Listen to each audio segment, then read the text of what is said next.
નમસ્કાર, અસ્સલામ વાલેકુમ. Voice of India news ચેનલમાં આપ જોઈ રહ્યા છો. હું છું સિતાબ કાદરી. બનાસકાંઠાના દાંતા ગામમાં ભયંકર અકસ્માત થતાં 2ના મોત અને 7 ઘાયલ થયા હતા.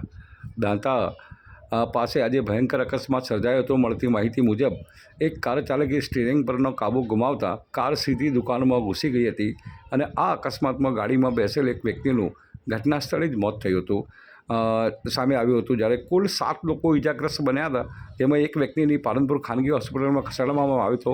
ત્યાં સારવાર દરમિયાન તેનું મોત થયું હતું. અકસ્માત દરમિયાન દુકાન આગળ બેઠેલા 4 લોકોને સામાન્ય ઇજાઓ તેમને ખાનગી હોસ્પિટલ સારવાર માટે ખસેડવામાં આવ્યા હતા. જ્યારે દુકાન ચલાવનાર વ્યક્તિને ગંભીર ઇજાઓ પહોંચી હોવાથી સારવાર અર્થે પાલનપુર ખસેડવામાં આવ્યો હતો. તે પછી પાલનપુરમાં તેનું સારવાર દરમિયાન મોત થયું હતું. પ્રાથમિક માહિતી મુજબ સ્કોર્પિયો ગાડીવાળા આજરોજ અંતરસા દરગાહ પર ઉર્સના મેળામાં દર્શન કરવા જતા હતા. દરમિયાન આ અકસ્માત સર્જાયો હતો. આ ઘટના દાંતા પોલીસ સ્ટેશન આગળ બની હોવાનું જાણવા મળ્યું છે.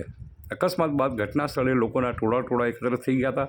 બનાવની જાણ થતાં જ દાંતા પોલીસે તાત્કાલિક ઘટના સ્થળે પહોંચી તપાસ હાથ ધરી હતી. તેમજ 108 એમ્બ્યુલન્સની મદદથી તમામ ઘાયલોને સરકારી હોસ્પિટલમાં સારવાર અર્થે ખસેડવામાં આવ્યા હતા.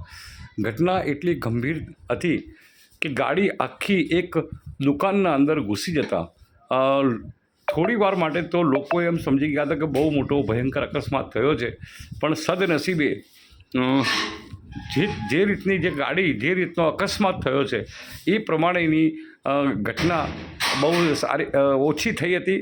અને ત્યારબાદ 108ની સરસ મજાની પ્રશંસનીય કામગીરી જે હર વખતે રહે છે એ રીતે તાત્કાલિક પહોંચી અને તેઓ તમામને દાંતા સારવાર અર્થે હોસ્પિટલ ખાતે ખસેડાયા હતા. પરિસ્થિતિ અત્યારે તમે જોઈ રહ્યા છો કે આખી દુકાન તોડીને સ્કોર્પિયો અંદર જતી રહી છે. અંતરશાહ વલીનો ઉર્સ મુબારક હોવાના કારણે અહીંયા સૌથી વધુ અમદાવાદની પ્રજા અહીંયા ખૂબ આવે છે. આસપાસના લોકો અને આ સમગ્ર રાજ્યમાંથી પ્રજા આવે છે, પણ તેમાં સૌથી વધુ અમદાવાદના જે વ્યક્તિઓ છે તેઓ દર્શનાર્થે મોટી સંખ્યાના અંદર આવે છે. અને આ જે અકસ્માત થયો છે તે ગાડી પણ અમદાવાદની છે અને ઘાયલો પણ અમદાવાદના જ છે. અને અત્યારે દ્રશ્યોમાં તમે જોઈ રહ્યા છો કે જે રીતની આસપાસના લોકોએ બચાવ કામગીરી કરી.